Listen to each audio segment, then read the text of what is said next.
The shortest war in history took place in 1896 between United Kingdom and Zanzibar. It lasted only 38 minutes. Guess. You heard that right, just 38 minutes. Imagine this.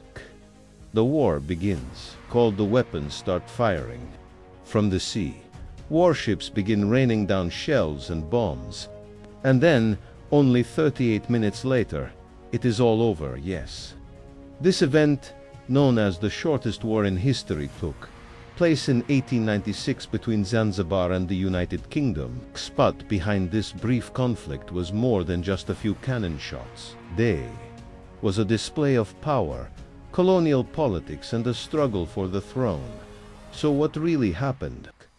Why did this war start? And why did it end so quickly? How could a war possibly last only 38 minutes toward the end of the 19th century? Zanzibar was a small but extremely important island state located on the east coast of Africa. It occupied a critical position in trade routes across the Indian Ocean. Spices, ivory, and many valuable goods were traded there. Because of this strategic position, Zanzibar was highly coveted. Major powers wanted influence over the island, and in particular, the United Kingdom wanted to increase its power in the region and establish full control. Although Zanzibar appeared independent on paper, it was actually under strong British influence that in 1896 Zanzibar's ruler died. This became one of the turning points that would determine the island's fate. A fierce political struggle for the throne began. Intrigues followed one another. The question of who would become the next sultan turned into a major crisis. But there was an even bigger issue: the position of the British. The British supported a candidate they wanted to see on the throne. However, something unexpected happened. One of the most powerful figures in the palace, Khalid bin Barghash, declared himself sultan without British approval. This sudden move was unacceptable to the British. They wanted to keep full control over Zanzibar's government. British officials acted immediately. They sent a very clear message to Khalid, the newly declared sultan. He was ordered to step down and leave the palace. A deadline was given.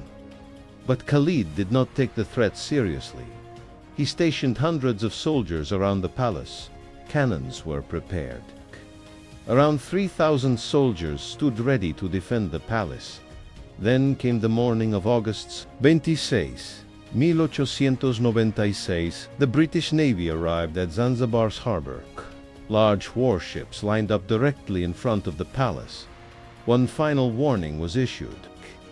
If the Sultan did not surrender, the British would begin their attack immediately.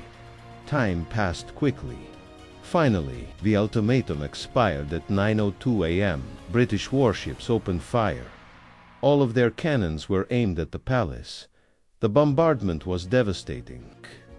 The British Navy's firepower was far superior to the forces defending the palace. Within a very short time, large parts of the palace were engulfed in flames. As the fire spread rapidly, the bombardment continued relentlessly. Zanzibar's only naval ship was also sunk in a short time. The palace defenses coax with incredible speed. Their gate was no longer any possibility of resistance. The entire defense fell apart. Then, at 9:40 a.m., the palace flag was lowered. That meant surrender. The war had lasted only 38 minutes. The cost of the war was heavy, especially for Zanzibar. Thousands of Zanzibar soldiers lost their lives.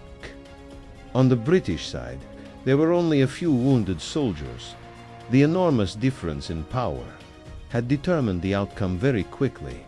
After the defeat, Khalid bin Barghash fled the palace and sought refuge in another country. The British immediately placed their preferred candidate on the throne. From that moment on, they gained full control over Zanzibar. This event went down in history as the shortest war in the world. Just 38 minutes, yet even this brief moment showed how powerful colonial politics politics were during that era. Sometimes the most important events in history happen in the shortest amount of time. Today, Zanzibar is known as a beautiful and vibrant tourist destination. But see, the events of 1896 remain one of the most unusual wars in history. Zanzibar's strategic location and importance as a trade gateway ultimately shaped its fate. So what do you think? Can a war that lasted only 38 minutes really be called a war? We will continue to explore these fascinating stories hidden deep within the pages of history. And if you enjoyed this story, don't forget to like and subscribe.